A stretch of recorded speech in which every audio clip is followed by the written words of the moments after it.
Hey y'all, welcome back to my channel and welcome back to another meal prep / batch cooking video. So in today's video, we have two brand new recipes.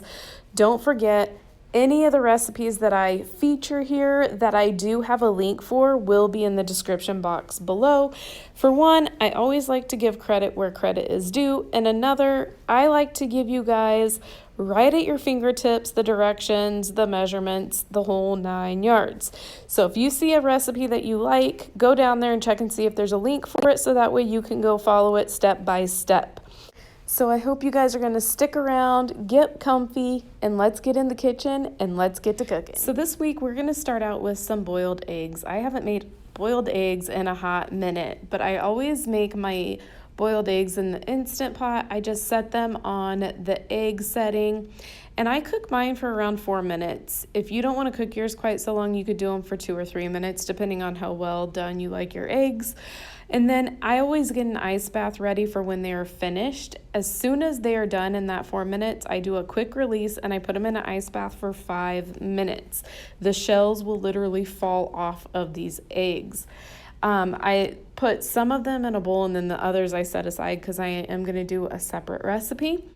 Next up, we're going to be making these Tarantino breakfast sausages. My family is in love with these sausages, not only the breakfast ones, but their Polish sausages as well. They are so good and they cook up very, very well in the air fryer, which is what I'm going to do today. So I just put it on air fry mode at 400 degrees and then I cook them for around 6 minutes. Then once they are finished, I do go ahead and flip them and then I put them back in the air fryer for around another 3 minutes. And then once they come out, they are perfect. You can eat them just like that with whatever you want, with eggs or whatever. You could add them into casseroles, which I do that quite often as well. But this is a huge hit with my entire family. If you guys haven't tried those sausages, you really should. Then next up, I decided that I was just going to prepare all the meats today. So I am going to prepare what's left of that Kirkland bacon. I get that at Costco. I had this half a pack that was sitting in the fridge because we made some the other day. So I figure I might as well get it. Go ahead, stick it in the air fryer and cook it up as well. Because trust me, it will get eaten in my house. Again, I put it on air fry mode, 400 degrees for around 5 minutes. I just went ahead and pressed the start button. I did decide to go ahead and cook it a couple minutes longer because it needed it.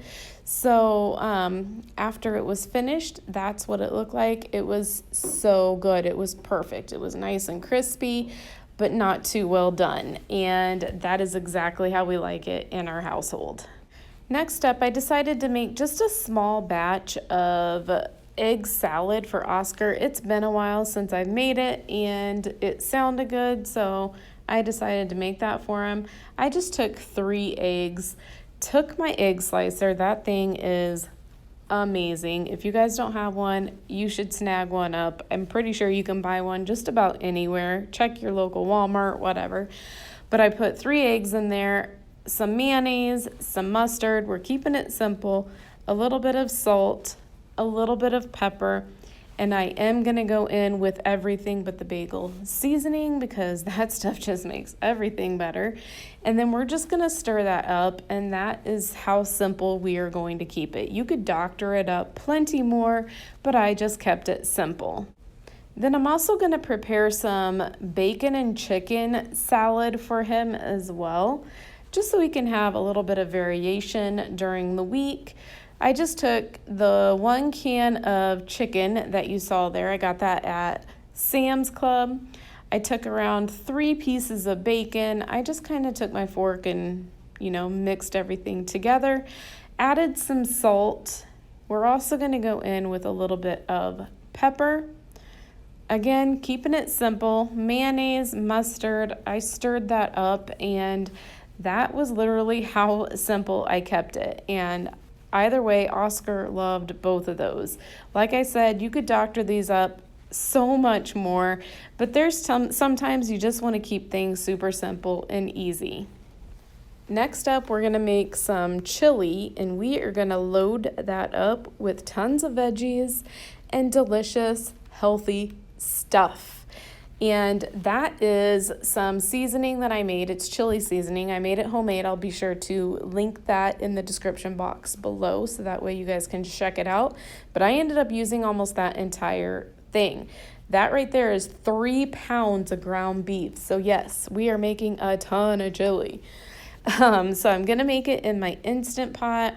At first, I just put my Instant Pot on saute, and I'm going to cook up that 3 pounds of ground beef before I do anything else. I am going to add that onion, so I ended up chopping up that entire onion, as well as I added some garlic, and I'm going to saute the onion and the garlic right there with the ground beef because it's delicious that way.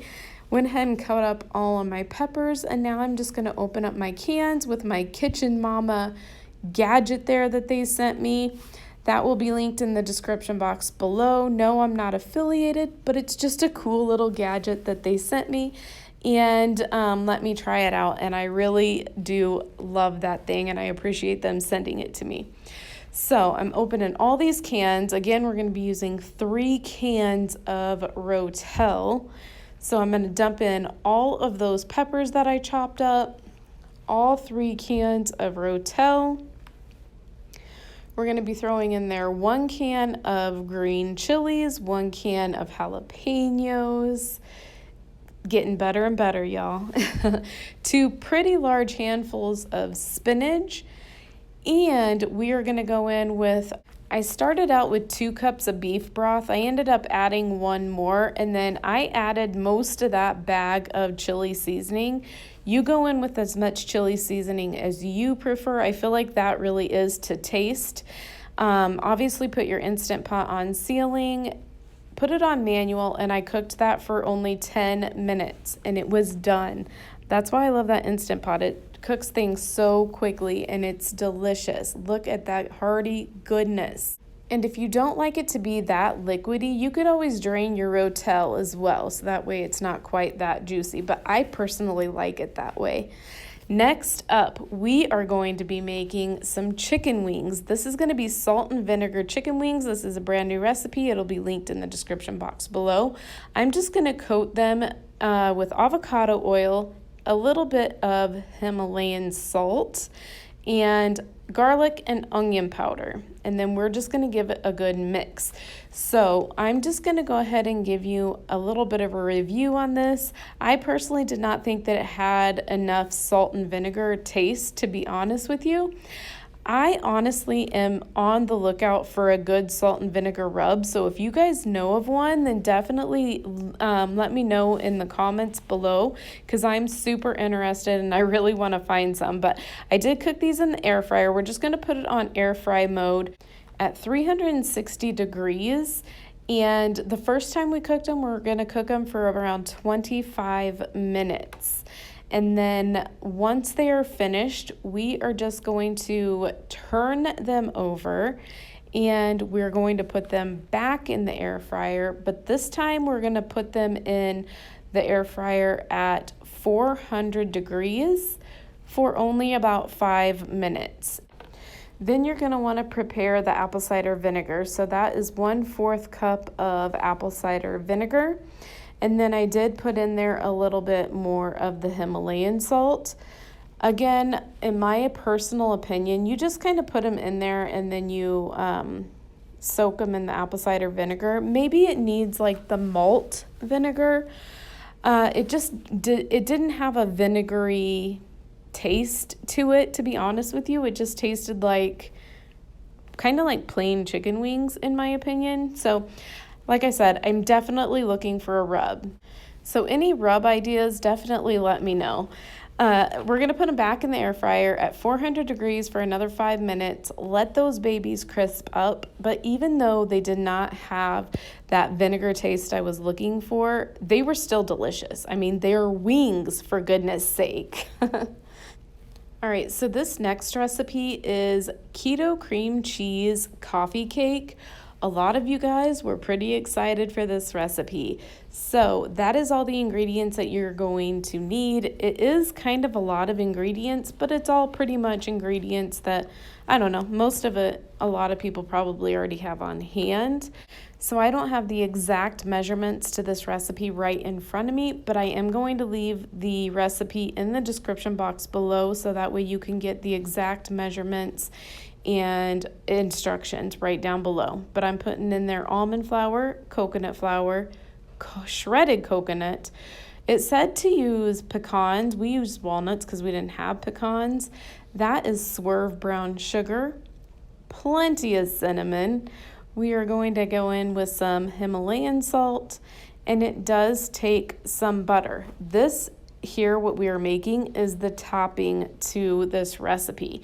So it said to make the top first, so that's what we did. And then next up, we're going to be making the cream cheese layer, which is the middle layer. So that is 8 ounces of cream cheese. We are going to go in with powdered erythritol. Use whatever powdered erythritol of your choice. Went in with a hand mixer because you really want that cream cheese to be pretty smooth. And then we're going to go in with around a tablespoon of heavy whipping cream, some vanilla, and then we're also we added a little bit of cinnamon. It doesn't call to add cinnamon, but we just thought adding cinnamon would be delicious, and it was. So we kept going in with the hand mixer, and then after that was done, now we're going to be making the cake layer. So you go in with some almond flour, more swerve brown sugar, some baking soda, baking powder, a good bunch of cinnamon, some Himalayan salt, some xanthan gum. We are going to stir that up because that's all the dry ingredients that part takes. And then we're going in with the wet. So we're adding some more butter. I'm telling you, butter makes everything better. And then we're going in with an egg and a little bit of shell. Just kidding, we took it out.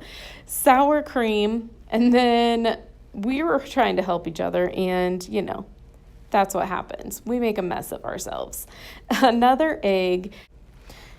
Then Celine just stirred it up a little bit more, and we added some vanilla. I'm telling you, adding extracts to baking goods is definitely the icing on the cake. So good. Then we went back and got the bowl that we put everything together for the topping, and we just went in with our hands because the butter was a little bit too hard to kind of crumb together. But now the fun part. So we just took, that is about a 9x13 pan. We sprayed it super, super well so it wouldn't stick. But we just took the entire cake portion of this dessert and put it all at the bottom. Technically, you're supposed to take the cake portion and then the cream cheese portion, and then a little bit more of the cake portion. We skipped that part. So we just did all the cake portion at the bottom, then we layered it with the cream cheese, and then we just added the crumb topping to the cheesecake portion. But again, I'll have all the instructions and the measurements down in the description box below. What you're gonna do is you're gonna cover it with foil, and you're gonna bake it at 350 degrees for around 25 to 30 minutes. And then once that part is finished, that's what it looked like when it came out the first time. And then once you're done, you're supposed to put it back in the oven again at 350 degrees for another 25-30 minutes. I think that was a little bit too long. I think I could have cooked it just a little bit less. However, this was a very good dessert. The flavor was on point. The only thing is it did kind of crumble really easily. And like I said, I think I baked it too long. So that concludes this week's meal prep / batch cooking video. I hope you guys enjoyed it. If you did, if you could do me a favor and smash that like button, that really helps my channel grow. Also, I would love to have you guys stick around. I do these videos every single week to hopefully inspire and motivate you guys to want to meal prep for yourself and your families. I'll also leave my Instagram in the description box below as well. Tag me on Instagram. Let me know what you're meal prepping for the week because you guys give me ideas as well.